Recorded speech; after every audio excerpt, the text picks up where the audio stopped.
Welcome to the Metaphysics Hour. I am your host, Rory Colgan. Today we are going to be discussing a question, or a couple of questions, that a YouTube subscriber has postulated in the comment sections of one of the videos. And here is his question. Starts off with a statement. It is loving to kill. Love can be an intention that can be expressed with taking a biological organism's life, i.e., defense and hunger. Can that case be argued? There's this question. Is killing underrated? Another question. I would not stand by and watch my loved ones get killed, suffer, or go hungry. Okay, so he has a couple different statements, and then he also has a couple questions. So let's first look at his statement. It is loving to kill. Love can be an intention that can be expressed with taking a biological organism's life. So that is his statement.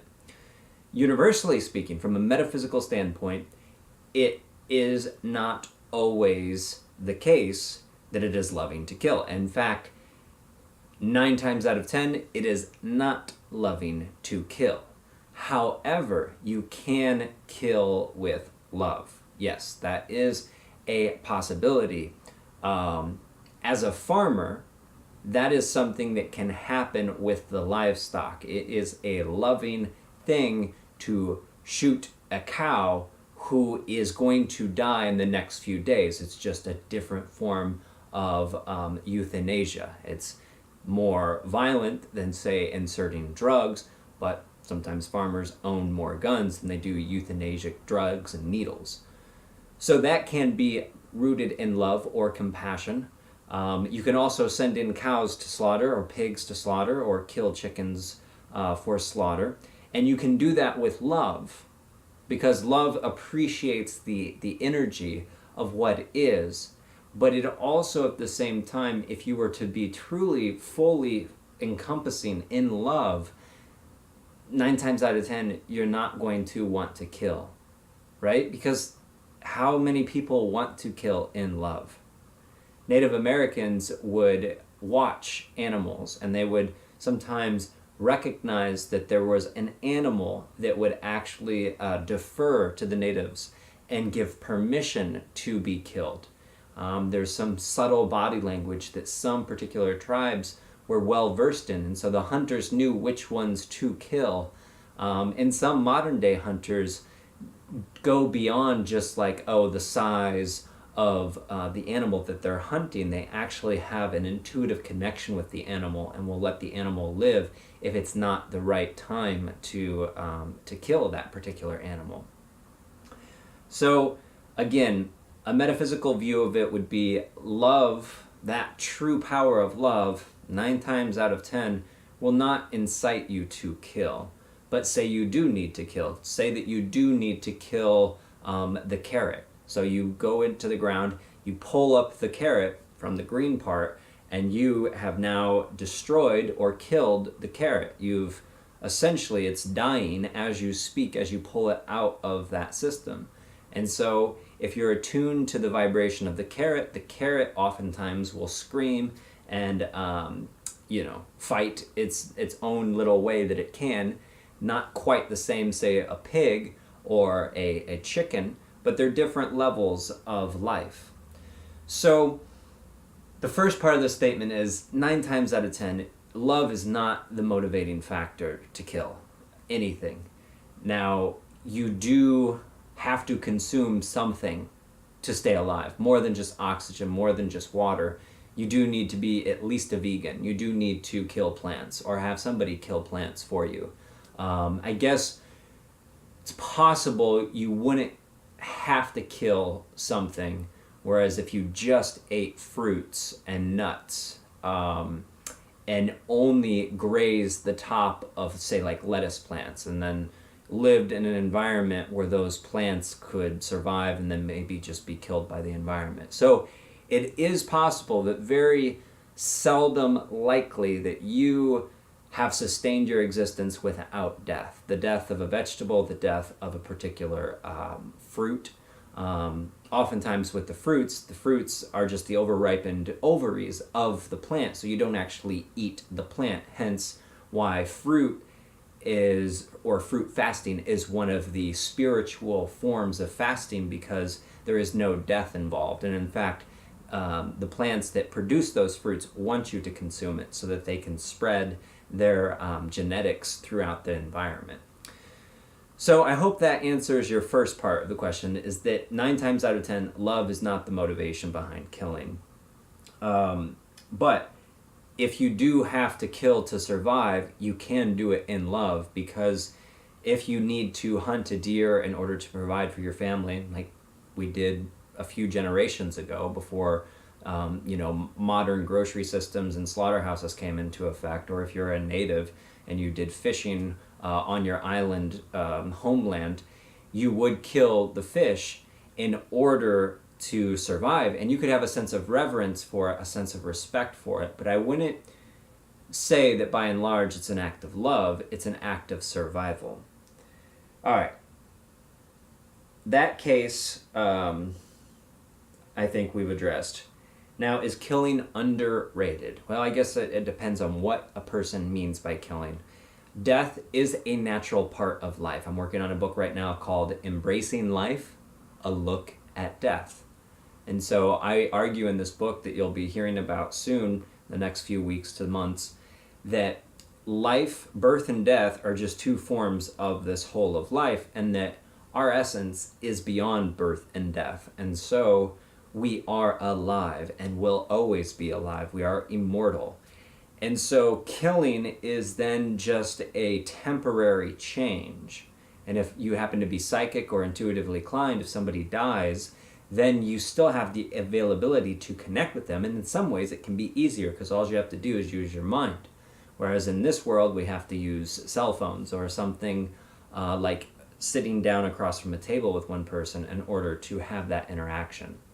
Now, before a person dies, you can have telepathy, but both parties tend to need to be heavily invested in it. And so when somebody that's near and dear to you dies, there's a strong investment for the 2 of you to come together. So that's why you pay attention to your dreams and to just those quiet moments, your meditations, anything like that, where the presence of that loved one can come through. So if anybody is going through a tough time, I would highly recommend to open your mind to the possibility and the reality that that person still exists, but just on a different form. Now, his last statement is, I would not stand by and watch my loved ones get killed, suffer, or go hungry. And I think that is his perspective and his point. And I think people, by and large, have a similar experience, that if it's a loved one being hurt or going hungry, that person is going to do something about it. And unfortunately, that's some of the places that become the impetus for crime and violence and murder and radicalization of any group of people, because somebody did somebody wrong and the survivor then blames it on that particular, not just person, but culture or class of people or group of people or ethnicity or race or religion. So that's a very slippery slope. I do admire the ability that you will not go quietly, so to speak, that you will try your best to survive. The metaphysics of it is, again, as varied as the individual. There are many different ways to survive in, say, post-apocalyptical terms, or like when there's no electricity. A lot of those are chaotic. A lot of those are very base and very animalistic in a sense. But since we do not have to just be territorial creatures, there is the possibility that we as humans could evolve beyond the need for killing, or at least the degree upon which we kill. We could have a dramatic decrease in violence, but that is going to require people to end the violent behavior that they have against themselves. And because you see that all violence perpetrated on others is merely a reflection of the violence that one has within oneself, one anger or frustration or inadequacy or insecurity, and so therefore we lash out. So the most important battle to win, the most important place to take the stand is in the fight for your spiritual development. Most scriptures talk about that, and oftentimes religions physicalize it and say there's the enemy outside of you, but the enemy is truly a part inside of you. It's that carnal nature that you would hear about in the Bhagavad Gita. It's that lusting, desirous part of you that is never satisfied and doesn't take into consideration the bigger picture and doesn't have the wherewithal to understand that you're a divine being, that this passion, this lust, this force that's within you that might feel like molten lava is actually quite weak compared with the brilliance of 1,000,000,000,000,000 suns.